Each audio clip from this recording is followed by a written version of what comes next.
ആകട്ടെ വളരെ പ്രധാനപ്പെട്ട സമയമാണ്. ഇഫ്താറിനോട് അടുത്ത സമയം, ദുആക്ക് ഇജാബത്തുള്ള സമയമാണ്. ധാരാളം ആളുകൾ പല വിഷയങ്ങൾ പറഞ്ഞ് പ്രത്യേകമായി ദുആ കൊണ്ട് വസീയത്ത് ചെയ്തവരുണ്ട്.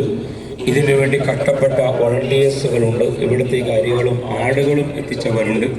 ദിവസങ്ങളോളം ഇതിനു വേണ്ടി കഠിനാധ്വാനങ്ങൾ ചെയ്തവരുണ്ട്. രോഗികളുണ്ട്, ഗർഭിണികളുണ്ട്. അങ്ങനെ തുടങ്ങി പലവരും ഈ വർഷം സഖാഫിയായി ഇറങ്ങേണ്ട ഒരു മോന് സുഖമില്ല, ക്യാൻസറായി വളരെ പ്രയാസത്തിലാണ്. പ്രത്യേകമായി ദുആ കൊണ്ട് വസീയത്ത് ചെയ്തവരുണ്ട്. ഓരോരുത്തരും ഇൻഷാ അല്ലാഹ് നിങ്ങളുടെ മനസ്സിലുള്ള ഉദ്ദേശങ്ങൾ കേൾക്കി അസ്മാ ഇൻഷാ അല്ലാഹ് മഹദറത്തുൽ ബദരിയ ചൊല്ലി ഇൻഷാ അല്ലാഹ് നമുക്ക് ദുആ ചെയ്ത് പിരിയാം.